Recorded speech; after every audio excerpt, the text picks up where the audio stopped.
여러분 안녕하세요. 임대순 목사입니다. 우리 요셉 공동체는 성경을 함께 읽어가는 영적 성장 프로젝트를 진행하고 있습니다. 서로 떨어져 있지만 공동체가 같은 본문을 읽어가므로 우리를 향한 하나님의 마음을 깊이 알아가길 소망합니다. 바라기는 시간을 내셔서 성경을 꼭 읽으시고 귀로도 들으시고 마음에 새기시길 바랍니다. 혼자 하시기 어렵다면 팀원들과 아니면 주변 사람들과 시간을 정해 놓으시고 함께 성경을 읽어가십시오. 함께 성경을 읽어가는 가운데 성령님께서 함께 하셔서 말씀을 깨닫는 지혜를 주실 것이라 저는 확신합니다. 이번 주간 우리가 함께 읽을 말씀은 사도행전 6장에서 10장까지의 말씀입니다. 이 말씀을 간단하게 살펴보도록 하겠습니다. 사도행전 6장에서는 사도들의 복음 전도로 인해 믿는 이의 수가 점점 더 많아졌다라는 이야기로 본문이 시작됩니다. 그러나 이러한 상황 가운데 문제가 발생하게 되었는데요. 그것은 바로 헬라파 유대인들과 히브리파 유대인들, 즉 출신이 다른 두 부류가 서로 갈등을 일으키게 되었다라는 것입니다. 그래서 사도들은 이 문제가 공동체의 큰 걸림돌이 된다라는 사실을 알고 성령과 지혜가 충만한 7사람을 따로 세워서 그들이 봉사와 사역의 직분을 감당하게 하였지요. 이로 공동체가 더욱 든든하게 세워졌음을 살펴볼 수 있습니다. 그 7집사 중에 한 사람, 우리가 잘 아는 스데반 집사는 수많은 사람들에게 놀라운 일과 기적들을 행해 보입니다.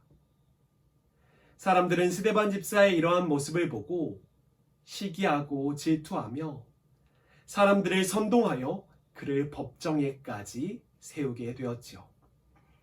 7장에서는 스데반이 그 수많은 사람들 앞에서 하나님의 말씀을 전하였다라는 사실을 발견할 수 있습니다. 스데반은 하나님께서 아브라함의 때부터 다윗과 솔로몬 그리고 그 이후의 시기까지 하나님의 백성들을 어떻게 인도하셨는지에 대해 소상히 아주 세세하게 사람들에게 이야기하였지요.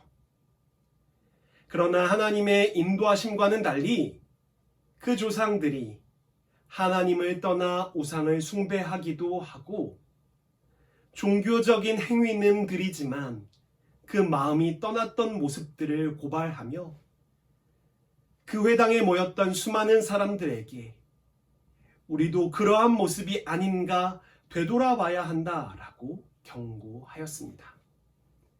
그러자 그 자리에 있던 수많은 사람들이 마음에 찔렸다라고 성경은 기록하고 있어요. 마음에 찔린 사람들은 어찌할 바를 몰라 하다가 돌을 들고 스데반에게 달려들게 되었고요. 스데반은 깊은 잠에 빠지게 되었습니다.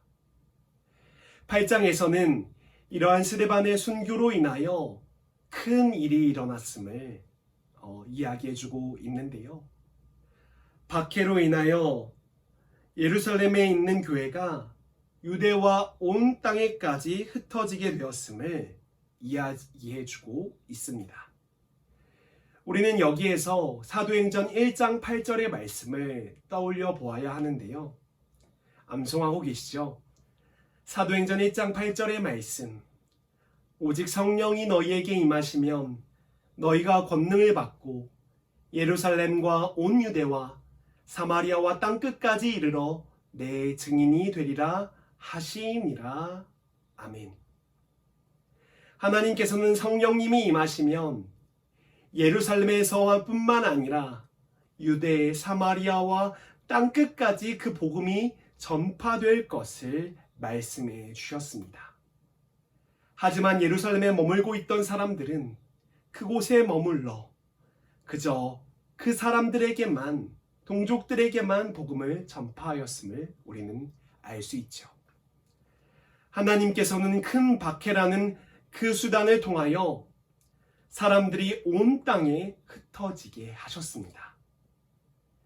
그 수많은 사람들 중에 7집사 중에 한 사람이었던 빌립은 사마리아 성에 들어가 하나님의 복음을 전합니다. 하나님의 복음을 들은 사마리아 사람들은 큰 기쁨에 처하게 되었다라고 이야기를 하고 있지요. 여러분, 사마리아는 예루살렘과 이스라엘 사람들과 철천지 원수지간이었음을 우리는 잘 알고 있잖아요. 그런데 그곳에 복음이 전파되고 큰 기쁨이 일어났다라는 소식을 듣고 예루살렘 교회에서는 베드로와 요한을 파견하여 그 일이 사실인지를 확인합니다. 그런데 놀랍게도 그 일이 정말로 일어나게 되었음을 발견하게 되었다라는 것이죠.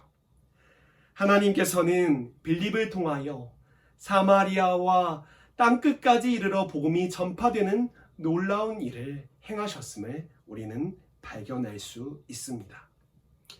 사도행전 9장에서는 우리가 잘 아는 사도 바울이 등장하게 되는데요.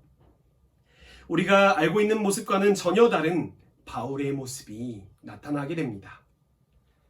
스데반의 박해 이후에 수많은 사람들을 더욱더 크게 박해하였던 사람이 바로 사울이었다라는 것이지요.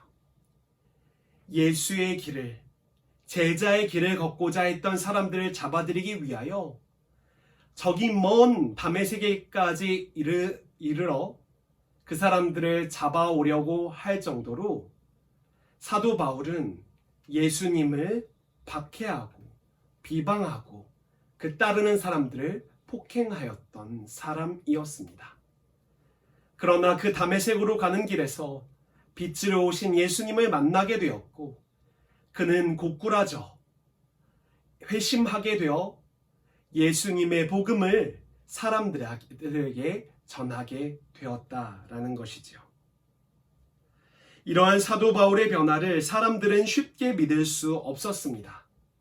그러나 하나님께서는 레위인 바다바를 통하여 그가 회심하였음을 사람들에게 알게 하셨고 사람들은 사도 바울과 함께 그 복음을 전파하게 되었음을 우리는 알 수 있습니다. 이제 사도행전은 또 다른 전도자 베드로를 등장시키는데요. 베드로는 룻다에서 그리고 욥바에서 복음을 전파하며 하나님의 놀라운 기적을 행하게 됩니다.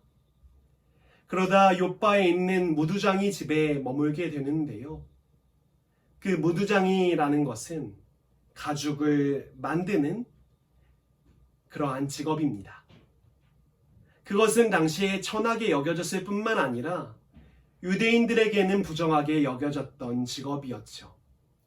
그러나 베드로가 그곳에 머물게 되므로 하나님께서는 그 율법에서 넘어서 하나님의 복음이 이러한 사람들과 이방인에게까지도 전해져야 함을 베드로에게 알게 하시기 위함이었습니다.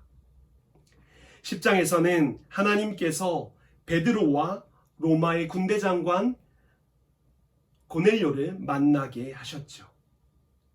그들이 서로 만나 하나님의 복음을 듣게 된 이후에 고넬료는 세례를 받고 예수님을 영접하게 되었습니다.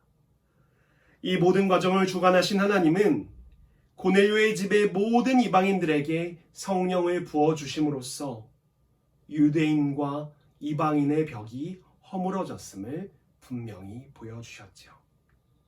여러분, 6장에서 10장까지의 말씀이 흥미진진하게 들리지 않으십니까? 하나님께서는 다양한 방법으로 그 선교를 이루어 가심을 우리는 발견할 수 있습니다.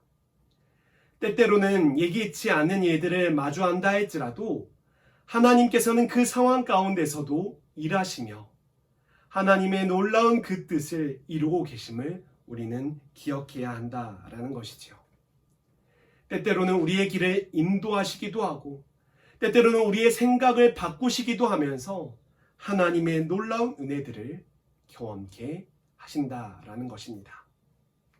이 말씀들을 여러분 묵상하심으로 그 말씀이 우리의 마음 가운데 깊이 새겨질 뿐만 아니라 그 큰 은혜를 누리시는 한 주 되시길 바랍니다.